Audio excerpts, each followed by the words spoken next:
রামনগর বিধানসভা এলাকার দেপাল পঞ্চায়েতে দেপাল অঞ্চল অফিস পার্শ্বস্থ মাঠে দেপাল অঞ্চলে যুব তৃণমূল কংগ্রেসের আয়োজনে রামনগর 2 ব্লক যুব তৃণমূল কংগ্রেসের সহযোগিতায় খেলা হবে কর্মসূচিতে শর্ট অ্যান্ড ক্রিকেট প্রতিযোগিতার আয়োজন করা হয়।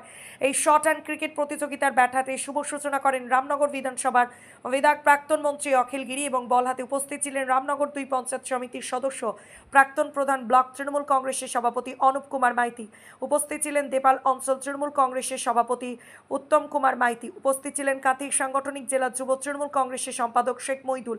উপস্থিত ছিলেন দেপাল অঞ্চল প্রধান গীতশ্রী মাইতি। উপস্থিত ছিলেন রামনগর 2 ব্লক যুব তৃণমূল কংগ্রেসের সভাপতি নীলম রায় সহ অন্যান্য নেতৃত্ববৃন্দ। খেলাপ্রেমী টুর্নামেন্টে মোট 12টি দলের খেলা। প্রথম পুরস্কার ট্রফি সহ 3000 টাকা এবং দ্বিতীয় পুরস্কার ট্রফি সহ 2000 টাকা। এছাড়াও man of the match, man of the series সহ অন্যান্য পুরস্কার রয়েছে। দেপাল থেকে নিজস্ব প্রতিনিধি রিপোর্ট, ডিএন আপডেট।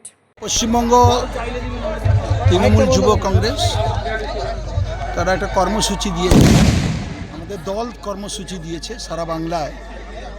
আমাদের দলীয় ব্যানারে তৃণমূল যুব কংগ্রেসের মূল দায়িত্ব এটা বিভিন্ন ব্লকে অঞ্চলে যে তারা বিভিন্ন ধরনের খেলার আয়োজন, শুধুমাত্র ক্রিকেট খেলা হবে তা নয়, মহিলাদের জন্যেও খেলার, কখনো মিউজিক্যাল চেয়ার, কখনো হাঁড়ি ভাঙা, কখনো বিভিন্নভাবে খেলার আয়োজন করা হয়ে থাকে।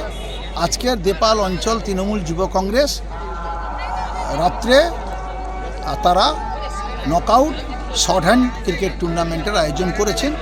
প্রথম 2টি দল খেলবেন, এই রামনগরের 2টি দল, এই ব্লকেরই 2টি দল খেলবেন। এমনি করে 12টি দল আজকের এই রাত্রিবেলা শর্ট হ্যান্ড ক্রিকেট টুর্নামেন্টের তারা যোগ দেবে।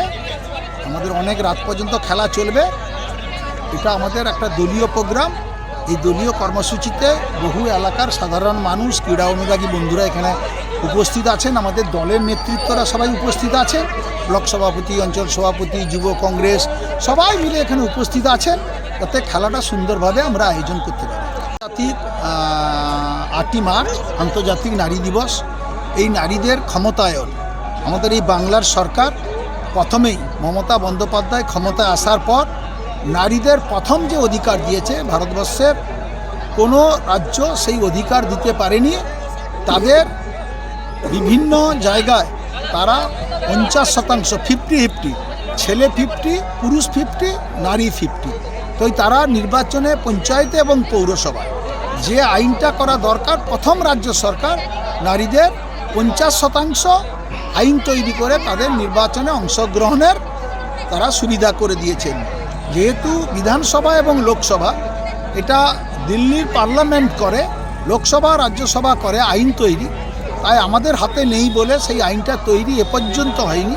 কিন্তু রাজ্যের হাতে যে আইনটা আছে তাতে নারীর ক্ষমতায়ন বৃদ্ধি করা হয়েছে, নারীর অর্থনৈতিক অবস্থা পরিবর্তন হয়েছে এবং তাদের আরও সামাজিক দায় দায়িত্ব, তাদের উপর তার অধিকার, ক্ষমতায়ন, আর্থিক ব্যবস্থা সব কিছু বৃদ্ধি করার ক্ষেত্রে রাজ্য সরকার মমতা বন্দ্যোপাধ্যায় অগ্রণী ভূমিকা পালন করেছে।